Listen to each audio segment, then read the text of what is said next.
What is your definition of health reporting? And just briefly, if you could just tell us about Health Times. And as a journalist, what led you and motivated you to start Health Times?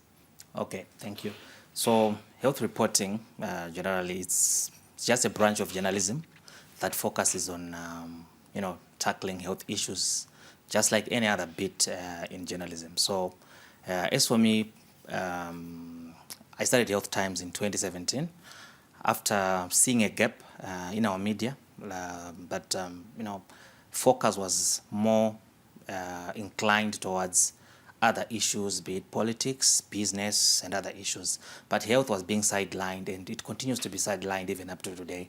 So we find that when the only moment that a health story probably gets a front page or the lead preference in the media is when there's an outbreak, of which health is a daily issue. We live health. For you to be here today sitting there is because you're healthy. So we need to actually focus and prioritize health, just like we prioritize other issues in our reporting as journalists. So now in your assessment you are saying that newsrooms are not giving preference to health reporting. Are they then well equipped to be giving that preference? Because it might be an indication of there not being enough skill in the newsroom in order to do that.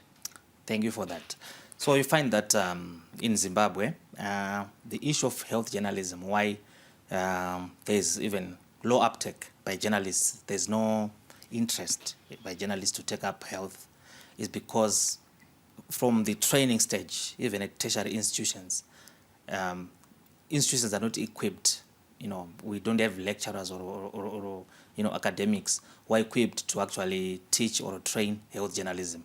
It's just an ordinary lecturer who is picked and he teaches you a module on health reporting, 2 minutes, and it's done, of which this is a very broad issue. If you go into the developed countries, you find that in the fourth year or final year of learning, somebody specializes in health reporting. You become a health and science journalist. And in some countries, health reporting is actually done by medical doctors and public health experts, because it's a specialized area.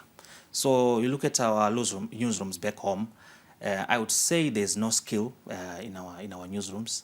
Even our editors, sometimes you find that journalists, they go out there, they hear of certain issues, they write about them, and the editors, because they are not informed, sometimes they just publish issues that are not actually accurate, and they end up putting out retractions just because they don't know what they will be editing. So it's an issue of skill that is lacking, both starting from tertiary learning up to the newsroom. Now, you did mention that health reporting is scientific. There are certain, it relies on facts rather than assumptions and analysis and your own theories. We have a major challenge that journalists face, which is understanding clinical science, as well as some terms that have to do with health. What are the challenges do you face as health reporters, and how do you then overcome these challenges? Yeah, just like you mentioned, the issue, health is a science.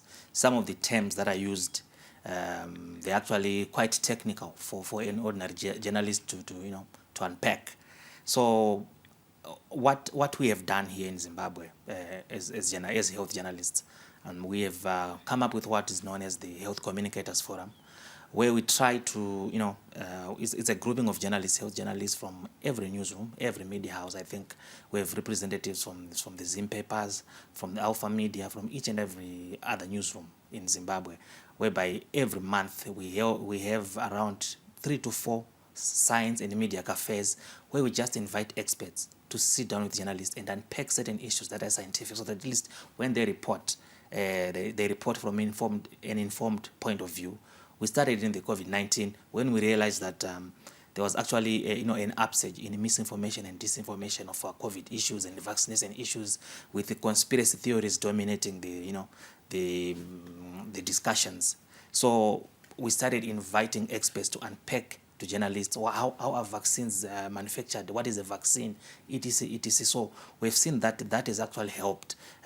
If you look right now at the content that is coming out of our newsrooms, in as much as there's a skills shortage, but you can see that the reportage of health issues has actually improved. The accuracy, the quality of health news stories has actually improved because of that.